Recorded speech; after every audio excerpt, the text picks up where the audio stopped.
ये ले भिखारी, खाना खा लेना। शुक्रिया साहब। ये तो रामू की आवाज थी ना, जो हमारे 2 लाख रुपए लेकर के भागा था।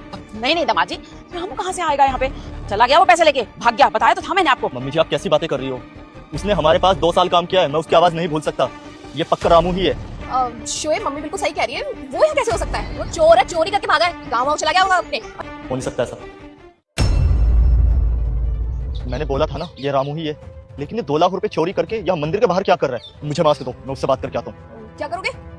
मास्क दो भैया। मैं अपना खाना नहीं दूंगा आपको, बहुत दिनों बाद मुझे इतना अच्छा खाना मिला है। देखिए अगर आपको और अच्छा खाना खाना है आप मेरे घर चल सकते हो। नहीं साहब, मुझे कहीं नहीं जाना, मेरे लिए खाना बहुत अच्छा है। भैया आपसे एक बात पूछ सकता हूँ मैं? हाँ पूछो। भैया शक्ल से तो आप अच्छे खासे लग रहे हो, तो यहाँ मंदिर के बाहर भीख क्यों मांग रहे हो? क्या ही बताऊँ साहब, मैं भी और लोगों की तरफ बहुत अच्छी जिंदगी जीता था। मैं एक साहब के यहाँ काम करता था और वो साहब बहुत ही अच्छे थे, मुझे बहुत भरोसा करते थे और मुझे ना अपने छोटे भाई की तरह रखते थे। और वो साहब यहाँ नहीं रहते थे, वो विदेश में रहते थे। एक दिन उन्होंने मुझे 2 लाख रुपए भेजे और कहा कि मेरी पत्नी को जाके दे देना। मैं उनकी पत्नी को 2 लाख रुपए देने गया। मेम साहब, ये बड़े साहब ने 2 लाख रुपए दिए, कहा कि आप इसे अकाउंट में जमा करवा दीजिएगा।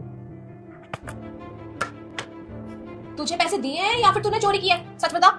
नहीं मेम साहब, मैं चोरी क्यों करूंगा? ये तो साहब ने दिए मुझे पैसे, और अगर मैं चोरी करता तो आपके पास थोड़ी आता, मैं तो इन्हें लेके भाग जाता। ना दे। अच्छा वैसे पैसे बहुत ज्यादा हैं, इसको हम रख सकते हैं। और इसको मम्मी जो मैं सोच रही हूँ अभी वही सोच रही हो ना? बिल्कुल। ठीक है मेम साहब, मैं चलता हूँ। रुक, तुझे मैं पागल नजर आती हूँ? बेवकूफ हूँ मैं? तू चोरी करता है, उससे आगे नाटक कर रहा है। मैं तू चोरी करता है पर सीधा चोरी, जैसे जुबान चला रहा है मेरे सामने। नहीं, आप लोग गलत समझ रहे हैं, मैंने कोई चोरी नहीं करी है। अरे चुप कर, आज तो तुझे मौका मिल गया है पैसे चुराने का, कल को तो पता नहीं क्या क्या करेगा। दीक्षा मैं तो कह रही हूँ ना, इसको घर से निकाल दो। हाँ मम्मी, आप बिल्कुल सही कह रहे हैं। मैंने कोई चोरी नहीं करी। मेम साहब आप गलत सोच रही हैं। निकल। रामू तेरे साथ इतना बुरा हो गया और तूने एक बार भी मुझे नहीं बताया, अपने साहब को इतना बुरा समझ लिया। साहब मैं आपको कैसे बताता? अगर मैं आपके घर आपको बताने आता ना तो आपकी सासू माँ और आपकी पत्नी ने मुझे धमकी दी थी, अगर मैं आया तो मुझे जेल में डलवा देंगी। और रामू तेरे साथ जो हुआ बहुत गलत हुआ, उसको तो देखो मैं नहीं बदल सकता। मम्मी ये लंगड़ा आज हमें मरवाएगा, जल्दी चलो यहाँ से।